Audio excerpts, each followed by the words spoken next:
Welcome to Scoop World Owners Thursday. It is bowl practice eve, ladies and gentlemen. Practice kicks off tomorrow at the Woody Hayes. A lot of these guys are, it's moving day for these guys to figure out if they're going to stay on the team, climb the depth chart, find a new home. A lot of stuff going on.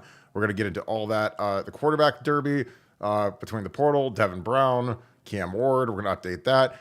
And the latest on Michigan. There's some new sanction stuff that we discovered today, some new stuff with the NCAA.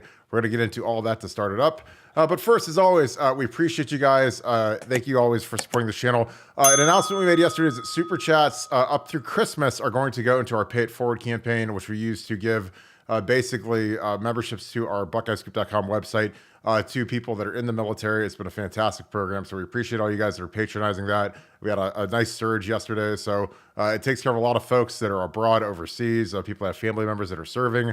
It's a fantastic program, so we appreciate you guys. It gives them a little bit of something to do when they have a little bit of downtime overseas. So thank you guys for all of our deployed members. We appreciate all you guys that are tuning in. Thank you for your service. As always, if you enjoy this content, please click like. Also click our subscribe and click the little alert bell to let you know when we go live so you guys can jump in here and get these chats rolling. If you guys have a question that you're dying to have answered, if you send in a super chat, we stop the show. We immediately answer your question as quickly as possible because sometimes they stack up and we appreciate that so much as always. So, and also shout out where you guys are watching from. I saw my people in Portsmouth were in here. Shout out Southern Ohio as always. Our Southern Ohio boys are always rolling deep in here. Everyone Northeast Ohio, congrats on the state championships.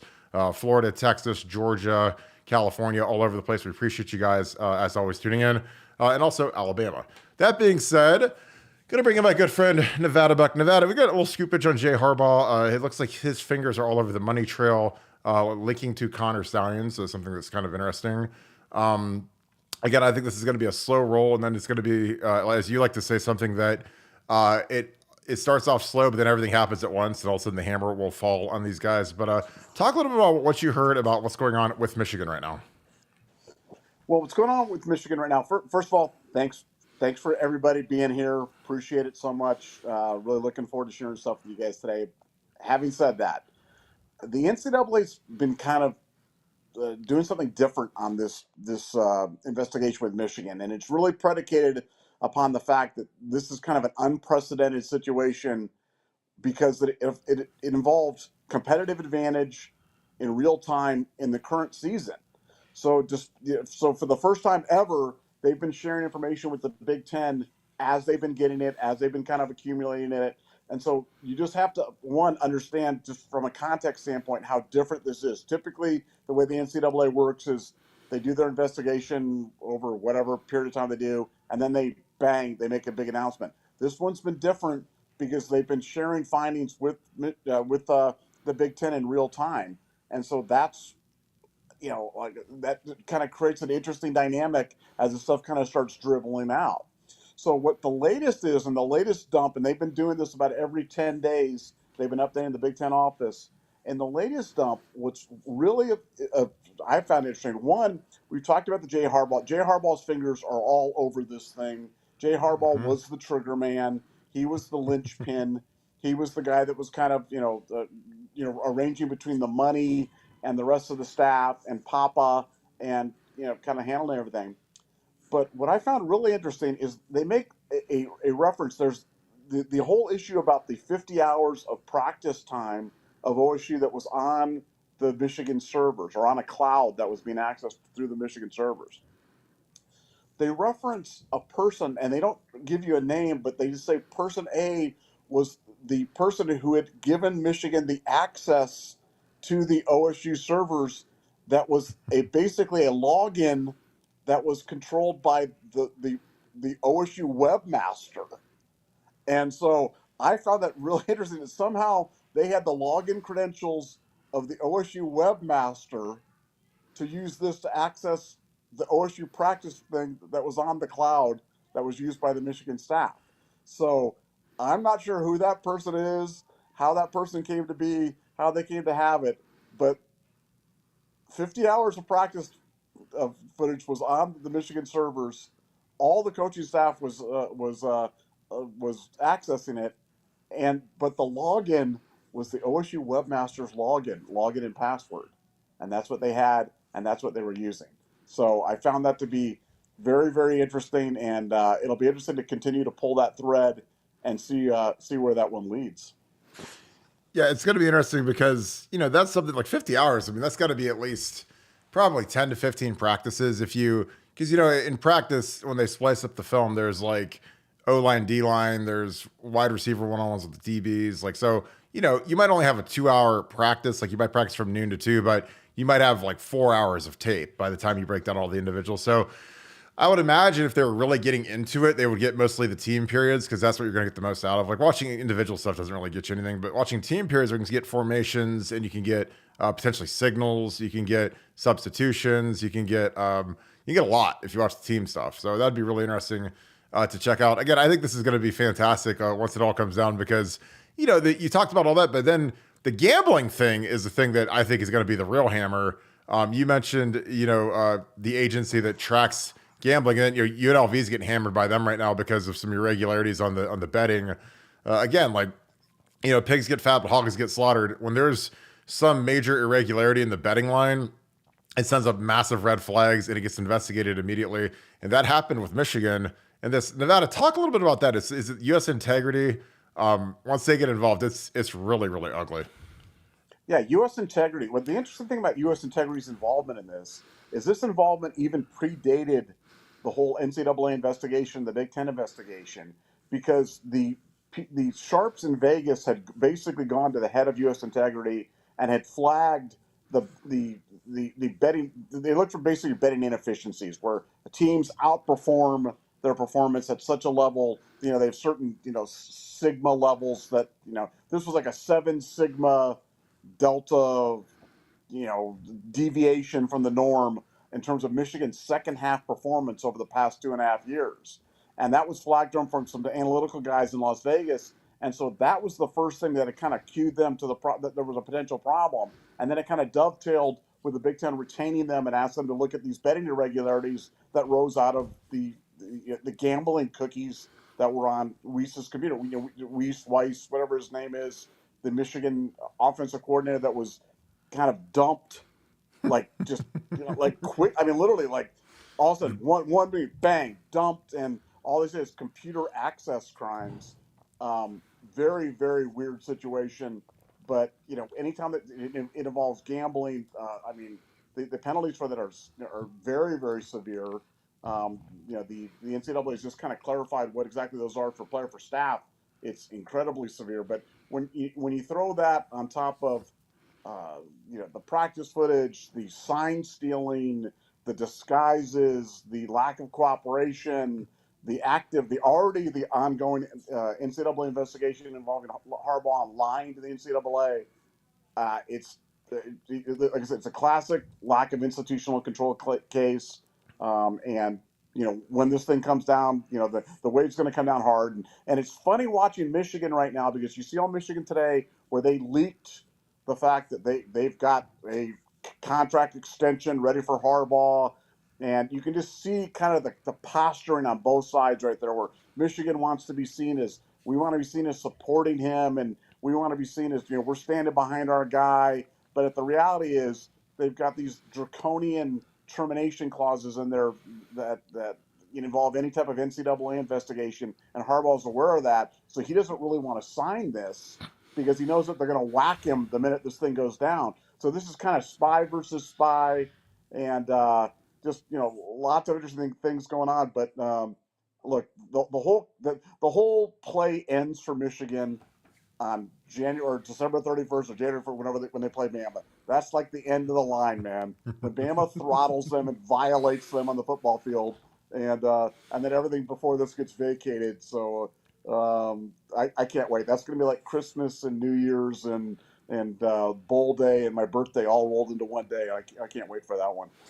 Yeah, I think it's going to be fantastic. We're going to get through some of these super chats. Deb, thank you so much. If you have a question, go ahead and throw it in there. I'll try to find it. Thanks for the 10. You just wanted to donate. Appreciate you donating to pay it forward. Again, it's a great cause.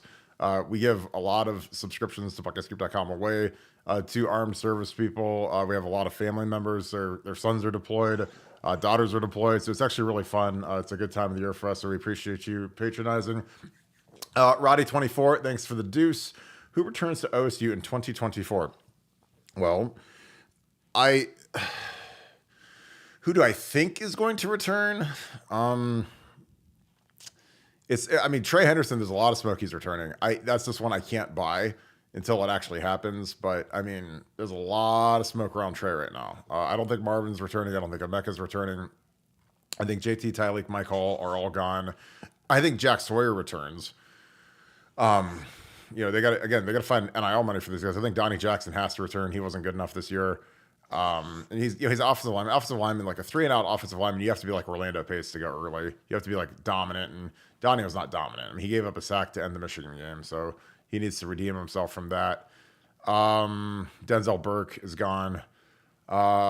Any discrepancies on that, Nevada, between what I said and what you think? Well, the only one I think is kind of a jump ball right now is, we've heard directly from him, from Jordan Hancock, that he's leaving. And then there's some, reports out today that he might be staying. So all this stuff, I would just caution everybody on the going, leaving stuff.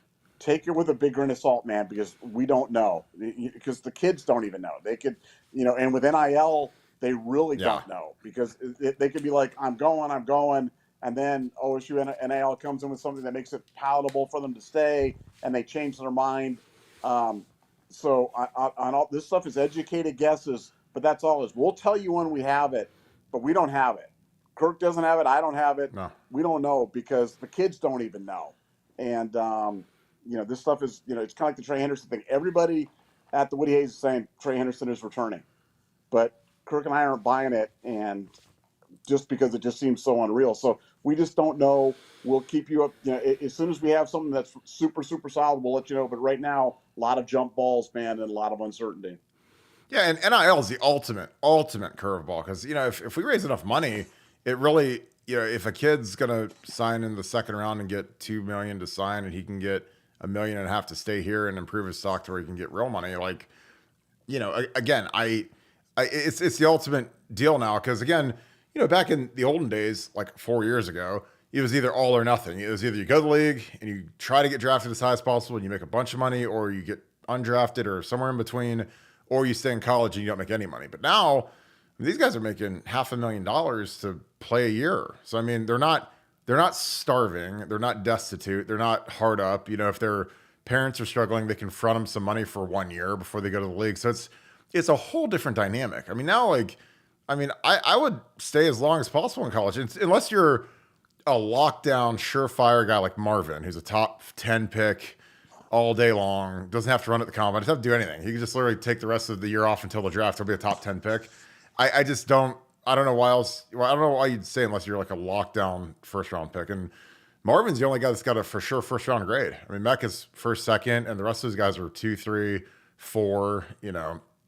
Marv's it. So JT Tuimoloau is not a first round pick. I mean, not most of these mock drafts. If he's a first rounder, he's the very end of the first round. And, if he doesn't run fast, which I think JT's a good athlete. I think he's tough. I don't think he's a super dynamic pass rusher. I don't think he'll test particularly well. Like, I don't think he's going to be a guy that's going to run a 4.5. But he's a good athlete. He's tough. He's got, good power, but I don't think he's got the ability to be like a big time super athlete defensive end. He's not Myles Garrett, but nobody is. But I don't know how well he'll run the 40. Puppy Love, thanks for the deuce. What does the NCAA do if the cheaters up north win the Natty? Well, I think it gets vacated. I mean, I think a lot of these ones are going to get vacated. I think there's going to be show causes. I think there's going to be a lot going on. Nevada, your thoughts on what does the NCAA do if the cheaters up north win the Natty? I can't even comprehend that. That's like that. That's one of those ones that it's too horrible. It's kind of like when you think about, like, you ever think about like what happens if like a big comet hits the like the Earth, and like the thing flips over and we all die or something like that. And you think about that and you go, man, it's just so horrible to even comprehend that. I don't even want to think about it. I don't want to think about all that space debris that's floating around out there that could like destroy Earth as we know it. And to me, that would be the moral equivalent of Michigan winning the national championship. So I can't really comprehend that. So my mind just does not allow me to go there. Yeah, and this isn't a great Michigan team either. I mean, I know they beat us, but we weren't great this year either. I don't. Who's their superstar? Who's their Blake Corum, a guy who's going to be a 7th round pick, 6th round pick? JJ McCarthy. Like, I mean, I don't know who their superstar or high flyer. Like, I mean, a couple years ago when they had Hutchinson, okay, he's the second pick in the draft, but I don't know who their stars are. I know they've got a lot of good players, a lot of above average players, but I just don't think this is a really star laden team. And I think when they see Bama, it's going to be a very rude awakening because Bama's gotten a lot better since that Texas game. And that Texas game is the best thing that ever happened to him because old Nick can drop the hammer on those guys hard after a loss. And they got way better and they were mauling Georgia. So Michigan better eat their Wheaties because they could get embarrassed in this one. And again, Michigan's got embarrassed the last 2 times they went to the playoffs. They played Georgia 2 years ago after they thumped us up in Ann Arbor with Hutchinson and all those guys in that big O line that won the Joe Moore Award, and Georgia destroyed them. And then last year, when they don't get TCU signals, they get blown out of the water. So, I mean, I just think that the best thing that the NCAA did in the playoff committee is they let Bama in instead of Florida State because they don't get a bye week. They don't get Brock Glenn. They get like a real team. It's got a real quarterback and some real dudes on that O-line. Primus54, thanks for the 10. Appreciate you, brother. How can Harbaugh be getting an extension if the NCAA is going to drop serious penalties on that team up north and maybe gambling crimes? Well, I mean, how many of these coaches have gotten hammered that have been in the middle of big contracts? I mean, I'm sure that who's our guy, Jeremy Pruitt at Tennessee. He wasn't like on a 1-year deal. I mean, all these guys that get hammered, they're usually right in the middle of multi-year deals and whatever. Your thoughts on that, Nevada? Because again, I don't think the contract means anything. Contracts in coaching mean absolutely nothing. They're written on like tissue paper because they're so easy to tear up. But what are your thoughts on that, Nevada? Yeah, I mean, to your point, the contract means absolutely nothing. If Harbaugh wants to leave to go to the NFL, the contract's meaningless. If Harbaugh gets hammered by the NCAA, the contract's meaningless. So it's really a meaningless document. It's completely symbolic. I mean, for Michigan, think about it from Michigan's standpoint. How can they not sign him to an extension right now? Yeah. I mean, they have to. They have to do it. What are they going to do? Let him go? They can't let him go. They let him go. Like the fan base would be like, what are you doing? You let him go. You're surrendering already to the NCAA. You can't do that. We're so good and we don't need Connor Stallions and we never cheated. And so like the Michigan admin, absolutely, they have to extend Harbaugh. They have absolutely no choice. He's painted him in that corner, but then they've kind of painted him back in the corner by going, well, let's just tighten up this language here on the termination clause. And Jimbo doesn't like that. So it's kind of a, they're both sitting there, talking how much they love each other, but it's really, it's really, like I said, it's spy versus spy stuff here on this one because, neither one of the parties really wants to be looped into this contract, but they know that optically, there literally is no other path other than to sign them. Yeah, I feel like it's more of a recruiting tool. Like it's something to say to kids, hey, don't worry, our coach isn't going to the NFL. He's not going to the Carolina Panthers. He's not going to the Bears. 5-year extension. But, like Charlie Weiss signed like a 10-year extension, and he got fired after like 3 years of that. So, again, these coaching contracts don't mean anything. And, again, if there's NCAA sanctions, everything's null and void anyways. So, I think it's just all semantics at this point. That's why again, they're big, gaudy numbers, but they're more about like what's the buyout going to be when they screw up or if they get fired for cause. Shelby, Naples checking in. Thanks for the 5, brother. Naples is the best. Seed to table, it's a fire spot. I met a couple of Buckeye Scoop guys there. We had a blast. It's a great spot. Maybe my favorite place in Naples now. Grew up there for 10 years, so I love Naples. Looking for your expert insight. Does Ryan Day have 100% autonomy regarding staff changes and roster management? Yeah. I mean, he's the guy that signs off on all that, especially the staff. Roster management, there's some...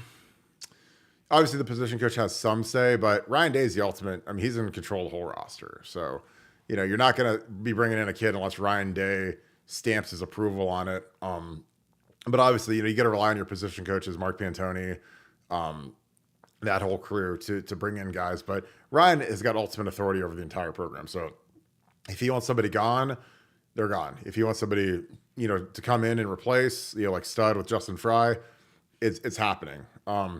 Your thoughts on that, Nevada? I'm sure you agree with that.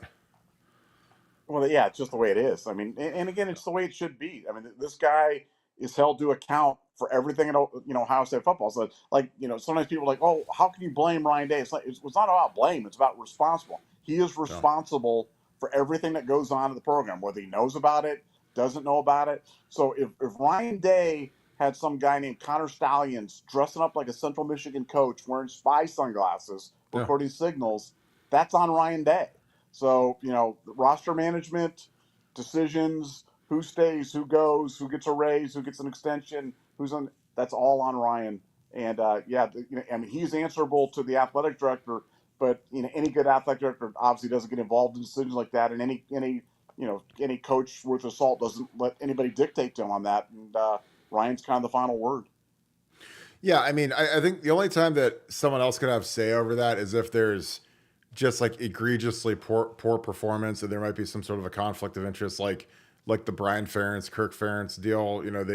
The board and whoever made him, sign this pledge where he had to score 35 points a game or whatever, and if he didn't, he'd get fired. And I mean, it's hard for Kirk Ferentz to fire his son.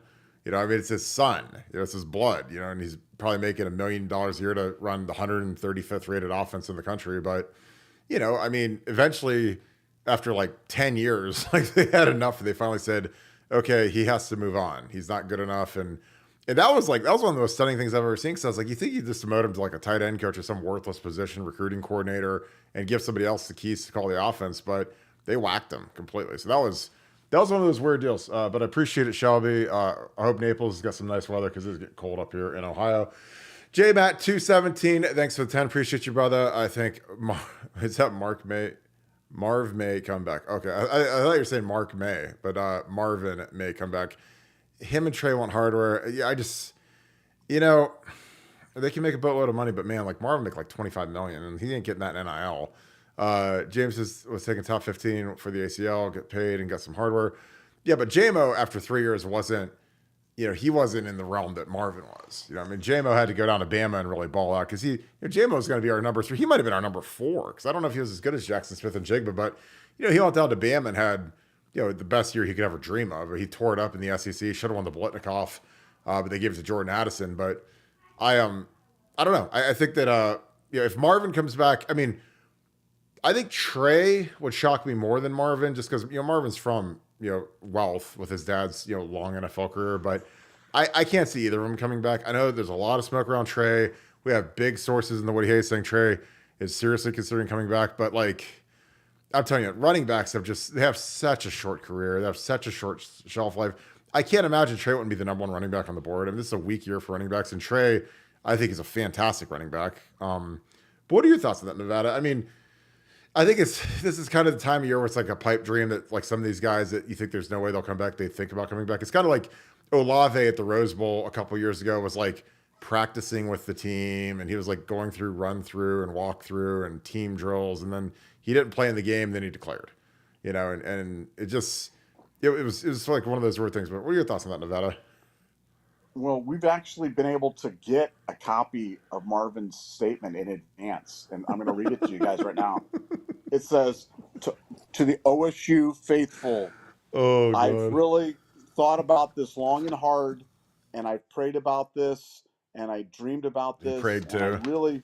I really wanted to come back, and I thought about it, and I was going to come back, and then God.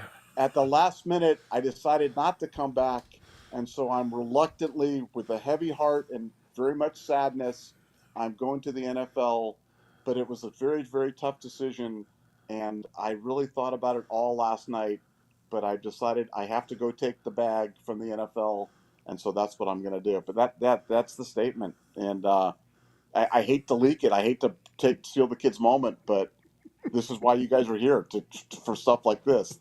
This is inside information. We're sharing it with you. And it's what we did. I prayed on it. I want to go to the Chicago Bears or the Arizona Cardinals in the top 2. It'll be great. I can't wait to. I prayed on it. God told me to be a Bear. God showed me a sign, and then like $25 million in cash and singles just falls right on his head. That's the sign. That's the sign. The sign from God. Oh my God, I'm dying.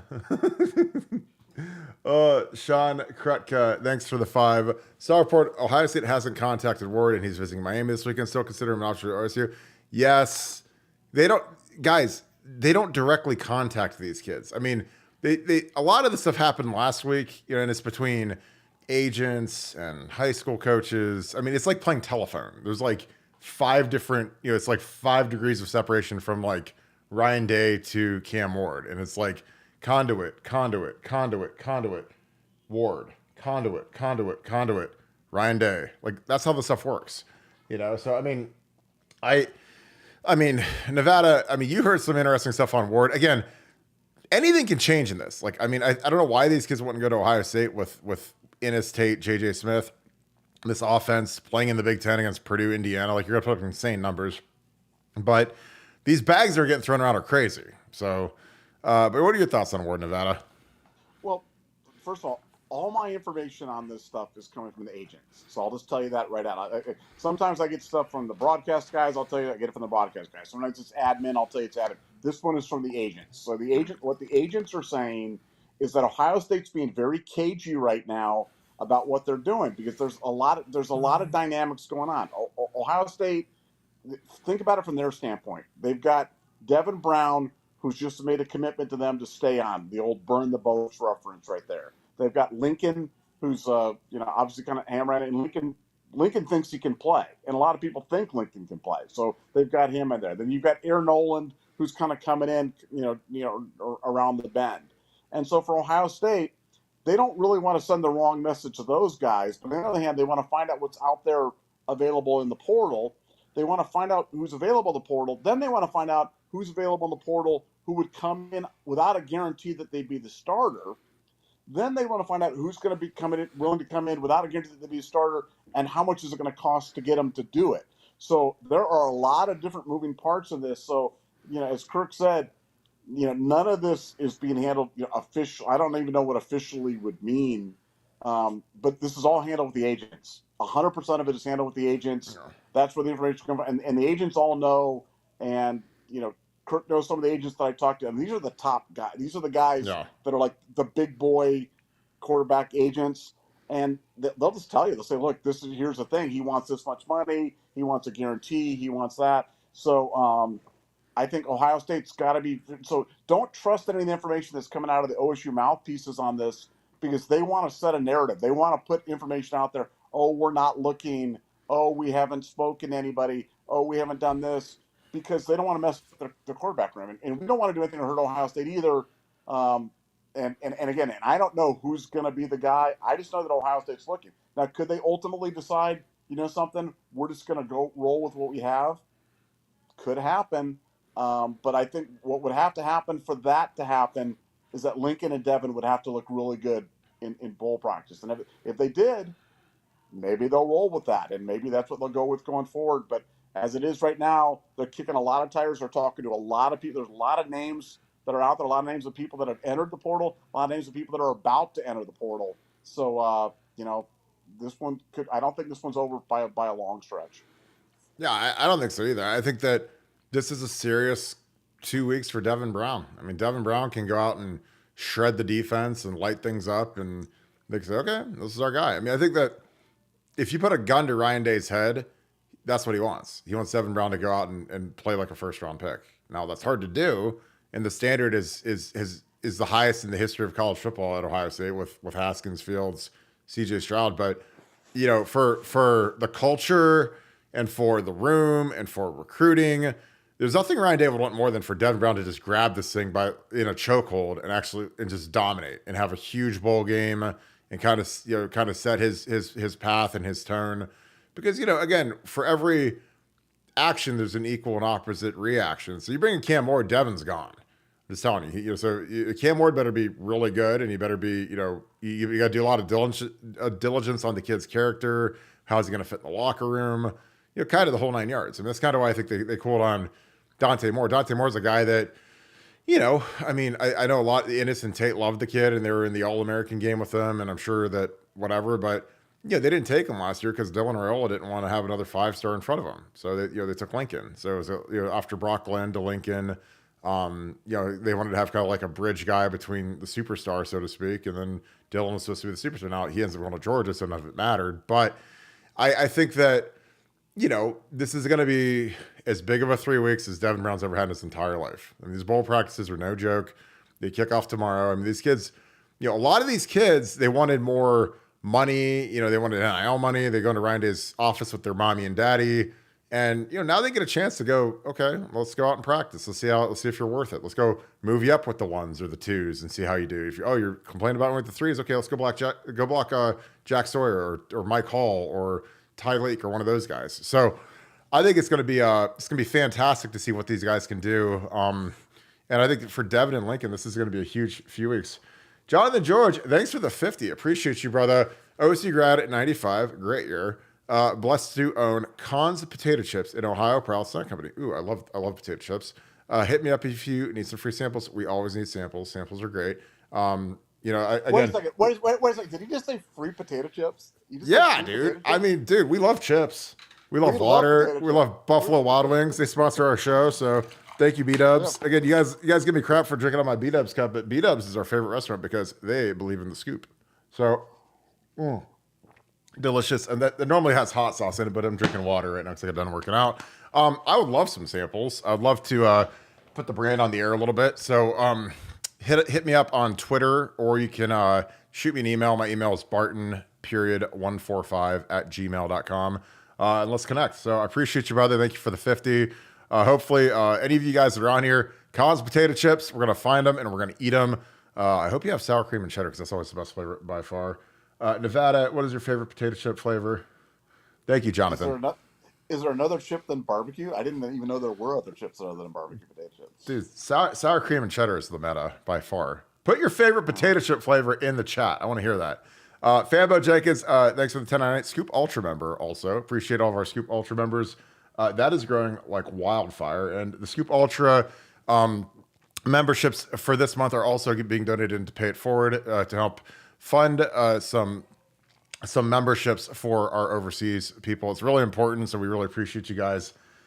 There's Portsmouth. Okay, I see you, my boy Ronald Cox at Portsmouth in the house. We're going to come down to the river. I might do a show from the river. That'd be fantastic. Nevada, bowl practice starts tomorrow. They've got a 90-minute practice scheduled. Again, these are exceptionally important for the younger players, especially. Older players got to kind of knock the cobwebs off, the guys that played in the Michigan game. But for these young guys that are first, second, maybe third-year guys that don't play or haven't played, it's go time. Talk a little bit about showtime, the scrimmaging, what we've unearthed over the years. Again, when I had bowl practice my freshman year, I mean, that was like war every day because we're trying to win a spot in spring ball, and you kind of can set the tone for where you're going to be on the depth chart when spring starts. But what are your thoughts on bowl practice? Well, let's just talk about one specific thing instead of a hypothetical. Let's talk about a specific situation where let's talk about the offensive line. The offensive line for next year looks like you've got Jimmy Simmons at left tackle, Donnie Jackson at left guard, Carson at center, Josh Pryor sliding from right tackle to right guard. And now you've got this beautiful right tackle spot that's open right now. And you've got Luke Montgomery, you got George Fitzpatrick, you've got Tigra, you've got guys that are lined up to say, hey, I'm going to take this job and put a hammerlock on it, and we're better than Carter Smith, who played at Indiana, but the only reason he played is because he played at Indiana, and Indiana sucks, and if he'd have come to Ohio State, he'd be behind us. So, I think stuff like that, you're going to see that all over the field. You're going to see that on the defensive line. You're going to see that at linebacker. You're going to see that at some corner positions. But, I mean, I think this is the most interesting time of the year because guys are not only competing against guys that are on the roster, they're competing against guys that could potentially be on the roster from other schools.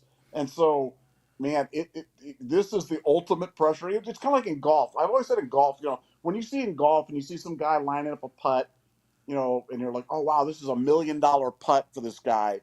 And you realize that the guy made $50 million last year, so it's the difference between making $50 million and $49 million. Like, how much pressure is really on it? But when you see him at Q School and you see the guy that's like putting to either make the tour or playing on the Corn Ferry thing or whatever the thing is, now that's pressure.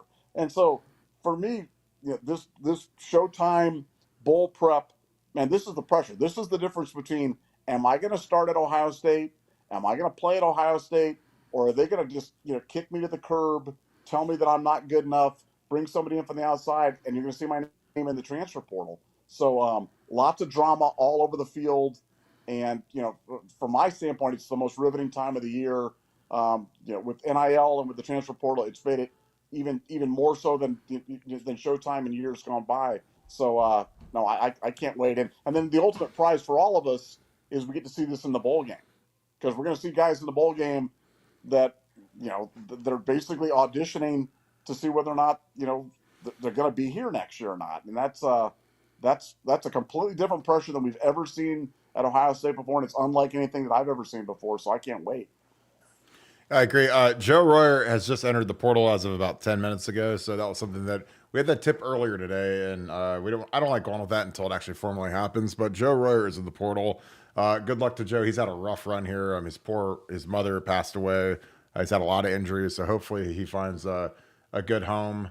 Tora, what's up, my man? I appreciate you being in here as always. You're the best. Again, thank you for everything you do for the site. It's amazing. Appreciate you, Susan. Sue, I see a lot of you guys at AZ King, a lot of our regulars. Appreciate you guys all. Mellow. John Mertz, I've been waiting for this one. Thanks for the deuce, my friend. Appreciate you. I don't know if it's Mertz or Mertez, but whatever it is, I appreciate you, my friend. Jordan Seaton to Colorado. Seriously. Well, I don't want to say I told you so, but something about this kid stunk, and I just didn't have any sort of good feeling, even if he came in for a last minute visit, even if he was in the jersey and family, they fed him, lobster mac and cheese at Hyde Park, whatever. It just, with kids like this, I don't know. I mean, he's drama queen. He does the stupid edit. He says he's down to Oregon, Tennessee, and Ohio State. Then he picks Coach Prime. So again, when a guy picks a 4-win team that has a brand new line coach and Phil Loadholt, a very good NFL player, played for the Vikings, was an Oklahoma guy, but he's been coaching for like 3 years. So you're going to trust your development to a guy that's been like an analyst. He's never been coached to a line like from a full-time level ever. So he's going to be a first-time line coach, coaching for Coach Prime. And Colorado has the worst defense in the history of football. So you're going to spend 80% of your time losing, which means you're going to be passing and pass blocking for the entire game, which is miserable. I don't know. Again, he said some really dumb stuff today. Nevada, Jordan Seaton. Again, we missed on another 5-star tackle. Somehow I think we'll survive. We survived Chantrell Henderson. We survived Jackson Carman.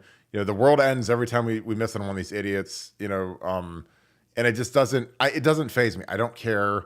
Especially like if you're a prima donna and you're an offensive lineman, you get it all on like First Take or whatever dumb show he was on today. Like, I'm good on kids like that. I mean, those guys I hope they have a great career or whatever. But, if you're going to a 4-win team that's been trash and they lost like their last 8 games or whatever in a row, I don't have words. But I'd love your thoughts, Nevada.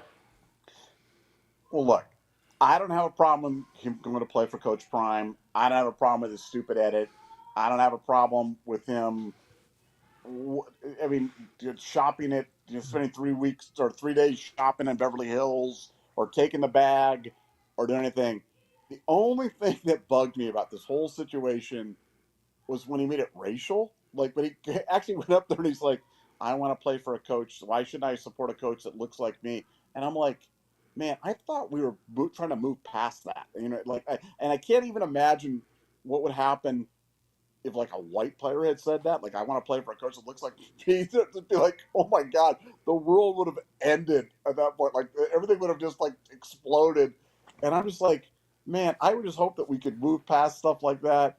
And I look, I wish him well. We're never going to hear about this guy again.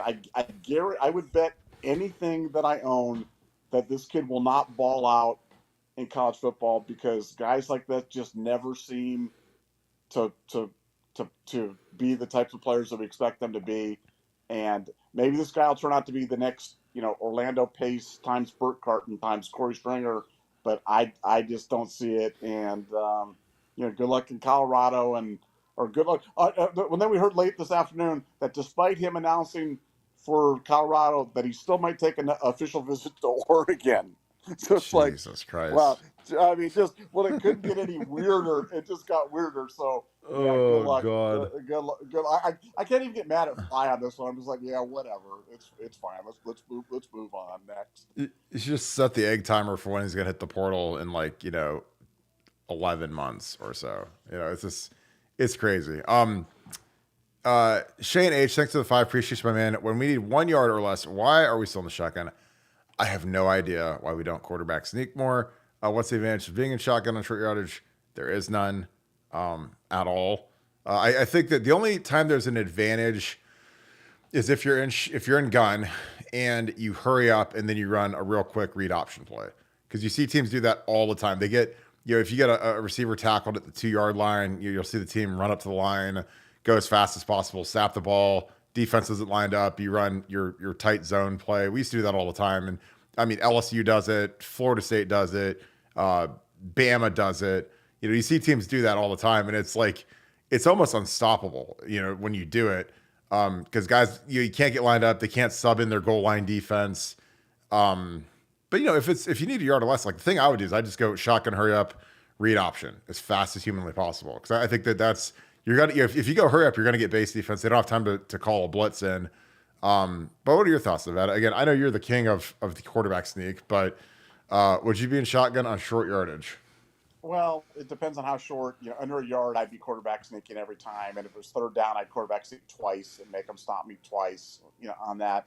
But to your point, if you're running a true zone read type of action out there, it has to be from shotgun, because you really can't do that from under the center, and but you have to have a quarterback that's willing to keep and willing to run, and if you do that, like you said, virtually unstoppable. If you combine that with tempo, you'll score 95% of the time.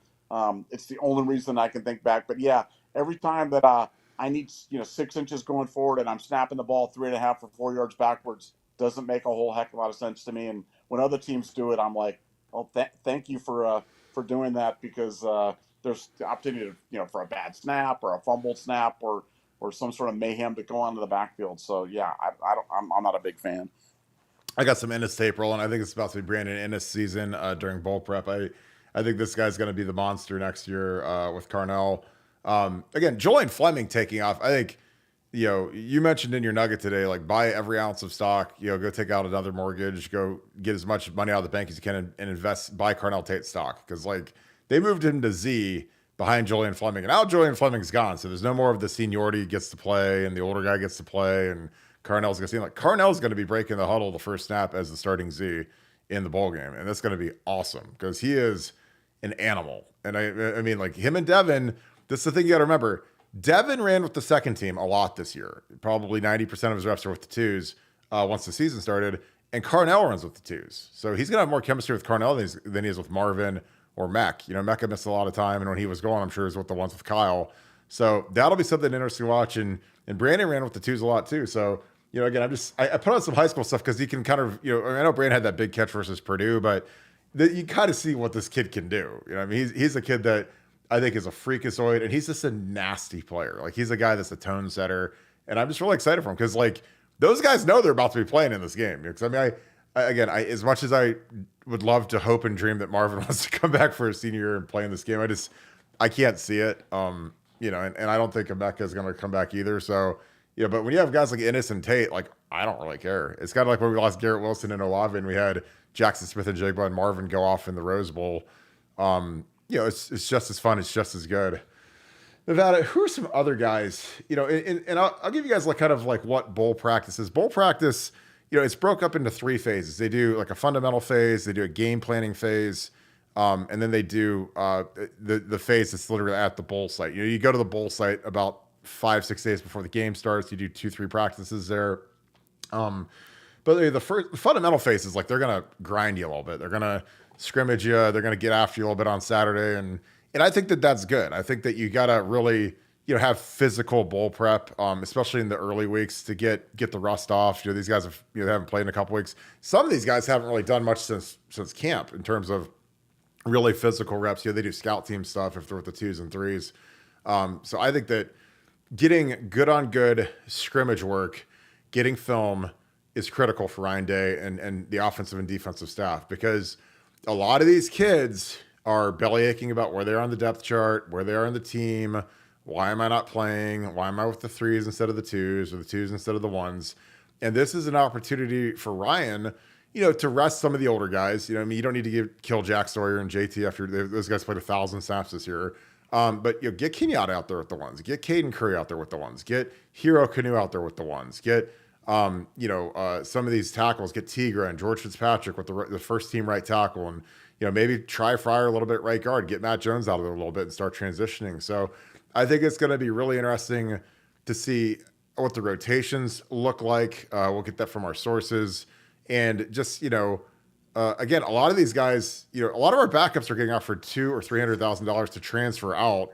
And again, going forward for places like Ohio State, Georgia, and Alabama, depth is going to be an illusion, because our depth guys are getting offered real money to go play at lesser places, and some of them are going to take it. Like some of these guys that, frankly, have hit the portal. We're not going to really miss any of the guys that hit the portal other than Kyle McCord, and maybe Chip Trainum. But it's kind of life in the big city as we know it. But like I said, I think that for the guys that are serious, for the guys that want to make a mark and climb up the depth chart, this is where they got to start making their mark, because bowl prep is it's good on good, it's ones versus ones, twos versus twos, and guys got to get after it. Like a lot of these guys that went into Ryan Day's office and said, what's my NIL deal? And the best thing Ryan did, probably my favorite thing Ryan Day's done in the last 3 years, is when all these guys came in to talk NIL, he said, we're not talking NIL until after we beat Missouri. I don't care who you are. We're done. We got to go beat Missouri, then we'll talk about money, okay? Because all these guys want to know, what's my package? What do you guys got for me? And he said, nope, we got to go beat Missouri. We beat Missouri, then we'll talk money. Otherwise, we're not talking about it. So I love that. That was a good tone setter by Ryan. Kudos to Ryan Day for that, because some of these guys think they're worth a lot more than they actually are in the free market. But that kind of is what it is. Let me got a couple more super chats, and I'll throw it over to you, Nevada. Thanks for the Deuce Bonzi 185. Favorite OSU power back in the BCS era? It's got to be Reese for me. I love Beanie Wells, but Reese won the national title, and we did. After we lost Reese in 2003, Maurice Claret, we fell off a cliff with Lydell and Mo Hall. That was going from a S tier ultra back to just guys. And I never took running backs for granted again after Mo Hall and Lydell were the running backs. Like when we got Pitt and Beanie, we had real running backs. And Pitt was a third rounder, Beanie was a first rounder. So I'm the biggest fan of running backs in the entire universe. And I love Maurice Claret. I loved watching him run. He ran angry. It was tough. Nevada, who is your favorite OSU power back from the BCS era? And I don't know if BCS means like up until pre-playoffs. So I don't know if you can count Ezekiel, because obviously Ezekiel he'd be right next to Maurice. But I'd say from like 2000 on at Ohio State, your favorite OSU power back. I'm going with Mitch Rossi, man. I'm going with Mitch Rossi. Mitch Rossi was a guy I flagged in a nugget early, and I remember putting that name down, and you're like, who the heck is Mitch Rossi? Like, what is a Mitch Rossi? What is a Mitch Rossi? And like Gretchen Rossi, like the Real Housewives? Gretchen Rossi? No, this guy, I'm like, this guy can play. This guy can do all this. The Mitch Rossi. And sure enough, Mitch Rossi came in, and I'm gonna go pre-BCS just because I haven't ever said this. I've never said the words free potato chips on this podcast before, and I've never said the name Nikki Sualua on this podcast either. Nikki Sualua was my all-time favorite power back at Ohio State. Blast from the past. Only played for, I believe, 1 year at Ohio State. Modern-day kid, but man, he used to just destroy people out there on the field, and I loved every minute. I loved every minute of it. Jonathan George, I put this back up because we want some chips, man. I'm gonna be eating these chips on air. It's gonna be great. And there's nothing Nevada likes more than when I'm drinking my water and I'm chewing potato chips in my nice, beautiful microphone that picks up every little bit of sound. Oh God, cringe. Phil Rapp, thanks for the 5. Is Dallin Hayden going to play more next year?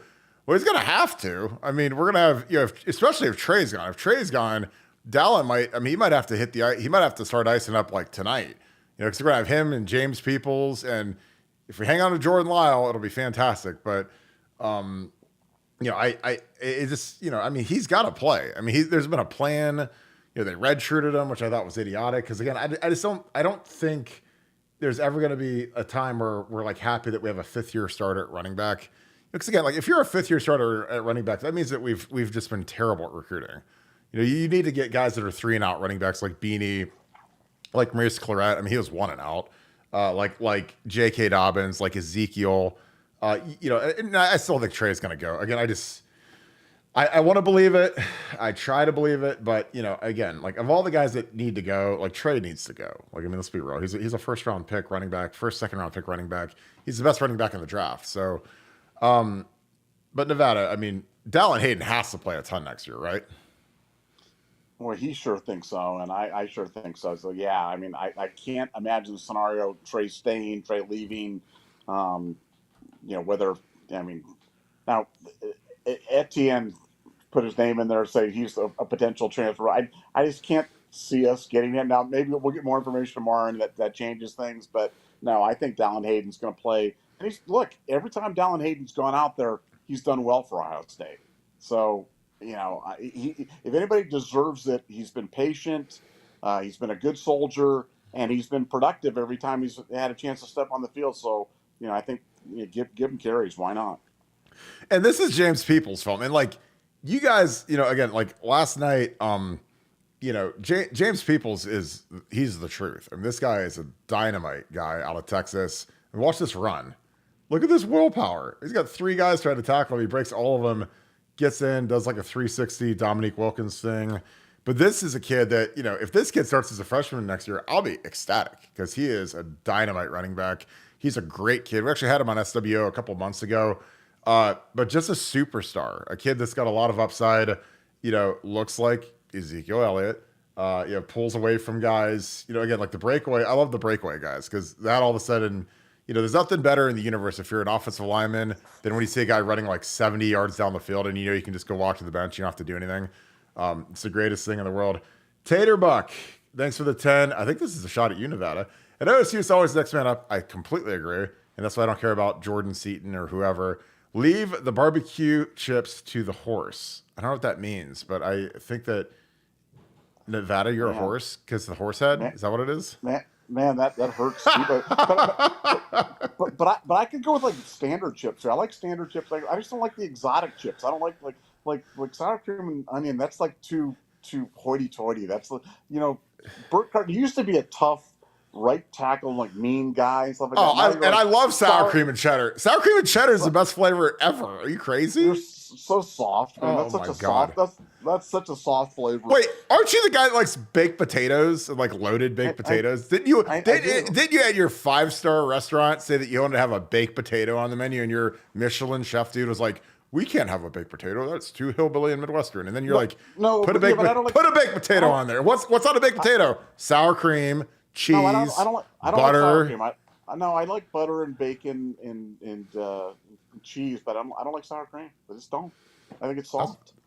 That's fine. I don't care. Oh, it's good for it's good for the keto diet. I'm getting ripped. But no, like James Peoples is. I mean, he's dynamic. I love watching this kid run. Sue. Of course, Sue defends you of all people. Sue's always on. I don't think she's missed a show ever. None of these wimpy chips. Like even you got Sue, who's the nicest lady in the world, calling me a wimp because you're condescending. I can't believe it. The abuse I take on my own show. But I'm telling you, the chips are going to be good. Conn's potato chips. I can't wait. Those things are about to be delicious. Nevada, who are some young guys that you're excited to get updates on over these next 3 weeks? Because, I mean, I got like a list of guys. Like, I want to hear about Tigra, George Fitzpatrick. I want to hear about the young interior, Padilla, Sireveld. Like, I mean, there's a lot of guys that need to step up because, especially if Donnie leaves. I don't think Donnie's going to leave. I mean, I wouldn't leave because I don't think his film was great. Matt Jones is out. So there's going to be, either right guard, right tackle. I know Josh Pryor wants to play guard so bad, worse than anything in the world. So I think they're going to let him play guard next year instead of tackle. So there's a lot of young linemen that are kind of racing to get that right tackle job that potentially could be open, or right guard. I think that they're going to try to get some people to compete with Carson to push him a little bit. Who are some other guys? Or Hero Canu's a guy I'm dying to hear more about, just because I think that he's going to have a big year, because we need him and Tywan Malone to really step up. Because if we lose, our two bell cows in the middle, I mean, we're going to be real thin in the middle outside of Ty Hamilton. Who are some guys that you're dying to hear about in bowl prep? I mean, Jermaine Matthews, Gabe Powers, C.J. Hicks. You've mentioned the offensive linemen. Look, I want to see Devin Brown. I want to see Lincoln. Yeah. I want to see Noah Rogers. I want to see Brandon Innes. I mean, like, there's so many players that I want to see, and I think look, there's a narrative that's going to go around through the national media right now with Ohio State, with all these guys entering the portal, that Ohio State is in some sort of turmoil, or that somehow this is some sort of major problem. And I'm just telling you, it's not. That we are just thinning the herd. And, when you have a very talented team, what's going to happen is you're going to have a lot of portal action, because guys are going to look at it and going to go, I'm not going to play in front of that guy. And so I couldn't beat out the starter. I can't beat out the backup. And so I'm not going to see the field. So it's time for me to move on down the road. And so just as an Ohio State fan, we want you to be more educated, smarter, better fans. Don't worry about this. This portal stuff is just kind of the natural attrition that goes on in 2023. And it's really emblematic of how deep Ohio State is, not that there's any type of systemic problem at Ohio State, because there isn't. Yeah, and again, like some of these guys, once they're in year 2, 3, and they get passed by a younger guy, they got the writing on the wall. They know that, okay, we're kind of up the creek, and these guys all want to play in the league. If you get a scholarship to Ohio State, you want to play in the NFL. Period. End of story. And if you don't want to play in the NFL, then you need to move on anyways. But I love the portal because I think it kind of cleans out the roster. It gives guys an opportunity to go somewhere that might suit their talents better, or a scheme that fits them better, or whatever. But I wish that we had the portal when I played, because we had a lot of guys that, frankly, if they're in year 3 and they get passed by a freshman or a redshirt freshman, they kind of shut it down, and they kind of really don't do anything to get better. They don't care. They're kind of, I don't want to say they're cancerous, but they're kind of guys that just, they just try to do as little as possible to they do the minimum amount it takes to not get kicked off the team. So they're just minimalists, I used to call them. Like guys that, they did the prescribed workouts and the prescribed academic stuff, and they went to practice, but they didn't, they were kind of defeated because they knew they'd been beaten out by younger players. And, I wish that they had a chance to go elsewhere. It's like, if you got 2 quarterbacks in the same class and one gets beat out, like in the olden days, it was like you could go to like a 1AA school and play right away, like Youngstown State, or like Joe Flacco went from Pittsburgh to Delaware. And obviously Joe Flacco's still playing. He's starting for the Browns. He's been in the league for, I don't know, 15 years now. And he's made $250 million. But I think that, if you have the option to go to like a Division I school, I think a lot of guys from my era would have transferred for sure, just because they want to play. And again, I don't begrudge anybody that wants to play. Again, there's nothing more miserable on earth than sitting and watching at Ohio State. You feel like a scrub. You feel like a bum. I didn't start until like my 6th game, my freshman year, my redshirt freshman year, and I hated it. And the year that I redshirted, I hated it. Like I didn't want to go to the games, but I went there, stood there like an idiot, and waved the towel and whatever. But it's miserable not playing, And for some of these kids, if they have an option to go somewhere, and especially if they get a couple $100,000, like that's the crazy thing is we've got guys that can't sniff the field here, and magically they get an offer for $200,000 to go elsewhere, and I'm like, that's a no-brainer. I mean, duh. I mean, a lot of these schools they're trying to rebuild their rosters, and they'll take, if you got the Ohio State pedigree and you've been trained by Mickey Marotti and Ryan Day or Jim Knowles or whatever, like they know that you've been coached up, they know that you've been trained, so you have a little bit of a higher bargaining chip, I guess, than a lot of people on the market. Well, Nevada, I think we can wrap this thing up. I don't think we have any more super chats. Appreciate all you guys tonight. Any final thoughts as we get into bowl prep tomorrow? No, bowl prep tomorrow. I just can't wait. We'll have some breaking news as bowl prep kind of goes. We'll see who's kind of flashing, what names we're kind of seeing. But tomorrow, that's an exciting day. Probably my favorite day of the year from a practice standpoint is going to be tomorrow, so I can't wait for it. Yeah, I totally agree. I can't wait to hear like today or tomorrow, like Friday, Saturday, especially Saturday. They get after it pretty good on Saturday. A lot of scrimmage reps. All right, appreciate you guys as always. Thank you for kicking it with us again. We're gonna do this again tomorrow night. Hopefully get some bowl updates for you guys. So I hope you guys had a great time with us. Appreciate you guys as always. Thank you for all your super chats. Again, those go to Pay It Forward, so they go to a great cause up to Christmas. So thank you guys for being so generous. Check out Con's potato chips. I'm excited to hear about those. They sound great. But as always, if you enjoy this episode, please leave us a like. The likes are huge for these episodes. Comment where you guys are watching from. I love that. And comment, who are you excited to hear about in bowl prep as we get nuggets, as we get some intel from practice. Would love to hear some guys that you're excited to hear about. So if you enjoyed this, as always, click like, click subscribe, click the little alert bell. And again, I love seeing where you guys are watching from. I listen to Portsmouth in the House, my Southern Ohio boys. So shout out all of my Southern Ohio boys down by the river. Appreciate you guys. I hope you guys have a great rest of your night. Thank you so much, Buckeye Nation. Thank you, Scoop family. I'm going to talk to you guys tomorrow. Go Bucks.